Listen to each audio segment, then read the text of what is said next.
Hello everybody and welcome to a short but sweet summary of the Q&A with the Atlas developers in the form of Ask a Pirate Day number 7. This is going to be one of two Q&As the developers will be rolling out. The second one will be focusing mainly on PvP balance since there were so many questions regarding that. There are a few general points we'll be talking about in this summary, including the new versus the old shipbuilding system, the state of the single-player game in Atlas, some quality of life changes, and also what to expect as far as building and land claiming.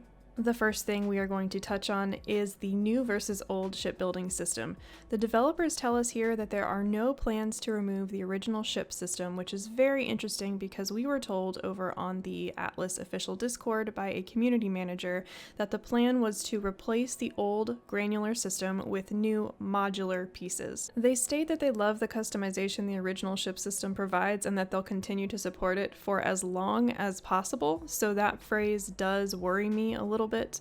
And then they do say that they have no plans to remove it, so it's kind of like, well, we don't have plans to remove it, but you know, there's a chance that if we can't support it anymore, it might end up in the garbage. They then go on to talk a little bit more about this modular system, in which we will see 3 different stages of release, the first of which we are actively seeing right now with the Ramming Galley and the Majestic Kraken. We are seeing these modular pre-built ships, but they don't have all of the modules on them that will function as they are intended to, so it's kind of like a sneak peek, as they say, to let players see a little bit of what the system might have. Their second phase of this modular system will introduce module points, which will act like sale points do, so each module will have a certain number of points required to fit on a particular ship. There will be tactical modules to choose from, which will cost module points, and then there will also be cosmetically focused modules, which will not cost module points. The final stage of this 3-part system will be allowing the player to choose the particular ship hull size they want and then plug in each individual module, start to finish, head to toe, or I should say bow to rear of the ship. It seems very clear that the developers want this new module system to have the same level of customization as the old system. They even say it. They say that the new system will have the same level of customization as the original system. And I don't know, I find this really hard to believe. If you think about it, in the old system, we can place each individual plank, wall, door, stairway, pillar, and we can make these into our own unique designs. Whereas, sure, we're going to have some variation with this new module system and all of the different cosmetically focused modules that they will have, but we will not ever be able to reach the same level of customization because each individual design will not be able to be present in all of these modules, unless they're planning on having thousands of modules, which I highly doubt. And that is the quick summary of the shipbuilding system, so right now we will not be saying goodbye to our old system as long as they can continue to support it being around. Let's move on now to the actual questions and answers section of this post. The first group of questions asked about single player in particular and what we can expect in single player for the future, as well as if patches are being tested in single player or if they're only being tested for multiplayer, as well as if the market system will be enabled for single player. If you are like me and do play and test on single player, you will be very happy to hear that the plan is for Atlas to release with a functional single player mode that we can all play on. Markets will not be included at the moment because the infrastructure between multiplayer and single player is so different, and they are currently focusing on the PvP balance of multiplayer. To end this segment about the Atlas single player game experience, the developers did mention that the more bug reports you send in about single player, the more bug reports they can work on fixing.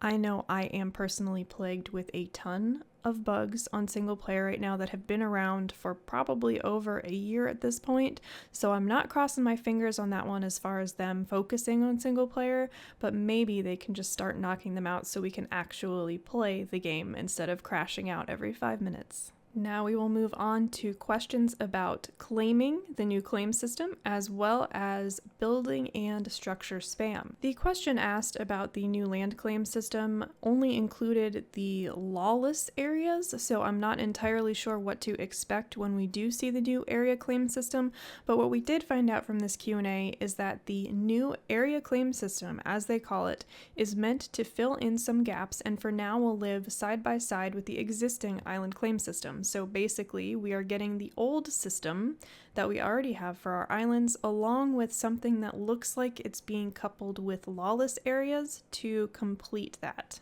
Pillar spam and building spam was also addressed in this group of questions. The developers mentioned that what they're going to try and do is make building pieces bigger chunks so that the server performance isn't going to tank when somebody decides to build a ton of singular stone walls. So instead, they would group those up and make them one big stone wall, hence making the server performance not take a hit so much. Along with these bigger building pieces, they mentioned that they are looking at making more automated structures that are designed specifically for defense. If this is going to be something like the manned puckle, the NPC manned puckles that they have, they might want to take a look at those first, as well as fix the big stone walls that we already do have, because those are still causing fatal errors and crashing when you take them out on a beach. The next group of questions I want to touch on are all about loot and what to expect as far as new loot, blueprints, and new customizable, upgraded, unique, and interesting pieces of gear. The developers make clear in their answers that they do want to fix the blueprint crafts because there were some errors in the math which made the number of crafts significantly lower than was intended, and they did say they will be fixing that. Their intention, however, is to move blueprint drops to have a higher frequency but with lower craft counts, which means they think that we are going to see more interesting and unique blueprints more often, and will not be able to sustain as long on a single good find, so you'll have to go out and farm more. That's basically the TLDR. Along with this, they are also working on a set of blueprint crafting, merging, and upgrading systems, so that will be an interesting way to see players with all different kinds of gear, not just all of the same cookie cutter stuff. They said that this will initially be focused on sails as they prototype the system, so we may not see it right away with armor and weaponry, but we will see it on some sails. The next set of questions that I'm going to touch on are going to be based around the direction and theme that the game is headed right now, and that is going to start with the economy. There are concerns about not enough gold sinks in PvE, and also the fact that gold is really abundant on PvP, and the question is, what are they going to do about it? I'm going to read this response word for word because I think it's very important I get this right. Here's the answer. This is one of our core focuses on the game right now. We definitely have some more gold sinks in mind and would love to hear your ideas. Please note that with our small team at this stage in development, we are focused on balancing PvP first. Gold is only one aspect of the economy. We would also like to see a thriving and competitive resource economy. Right now, it's very hard for small companies to get a variety of resources and very easy for large companies to get nearly all of the resources. Since this is tied so closely to competitive balance, it accentuates the gaps between these player groups. We have started working on the next map, and it will give you more reasons to value different islands for the unique characteristics they contain. This is something we will talk more about in the future. So there you have it, a new map. It feels like we just got this 11 by 11 and now we are already getting a new map, and I think that this shows that the current developers are not happy with how the map that we have now has turned out. I think it's going to be really hard to not only balance the gold aspect of the economy, but also the resource aspect of the economy, so I'm crossing my fingers for them and wishing them luck, but I am not holding my breath. Moving on, the ability to control weather has been brought up here, so there is a chance in the future that we see the ability to control the weather out in the world of Atlas. Not quite sure how I feel about this one, but I definitely know this next topic I am not too thrilled about, and that is the addition of portals. This is a sailing game, and adding portals, as they say in this Q&A, will mean that there will be faster transport when you are out on the ocean. I feel like that takes away from a huge part of the game, which is sailing. But the good news is that they are still developing their trade winds according to this Q&A, which means that you will still be sailing. It just won't take quite as long while you are out there. So you'll still be going through the process of sailing. You won't just be going through a portal, but you won't quite be taking the 5 hours to get from grid A to grid D.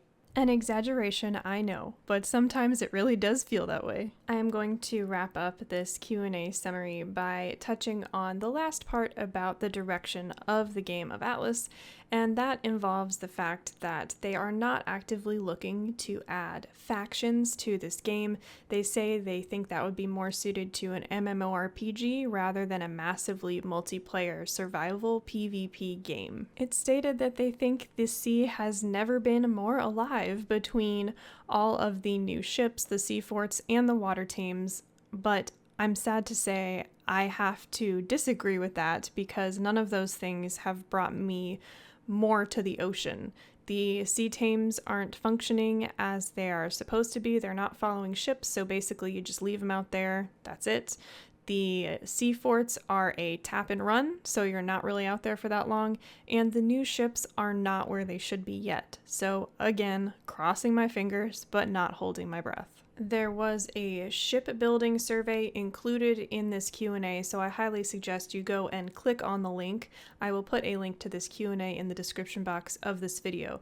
If you want your voice heard and you want your thoughts known about what you think of the shipbuilding system, definitely fill out that survey so the devs can get a read on where to take things. And that is my short but sweet summary of the developer Q&A in Atlas for Ask a Pirate Day 7. I hope this information was some of what you were looking for. At least we got some good news regarding the old ship system and that it is going to be sticking around for now as long as they can support it. There were a few additional questions regarding some quality of life choices that were answered very indirectly, so you can check those out if you like. As I said, I will have a link to this Q&A in the description box down below. But overall, I am really looking forward to being able to actually play the game again. Right now, my single player save is not working correctly, and also I am still waiting on a wipe to get on the official servers and start afresh. If you liked this video and want to see more Atlas news, please consider giving it a thumbs up or a thumbs down for those salty pirates out there who really didn't like my summary of this Q&A, and also to subscribe to my channel if you have not already so you can stay up to date with the latest Atlas news. And of course, the links to my socials as well as this Q&A are all in the description box down below. That is it for me for the day. As always, I hope you all are enjoying your games, particularly if you are playing Atlas, and I will see you all in the next video.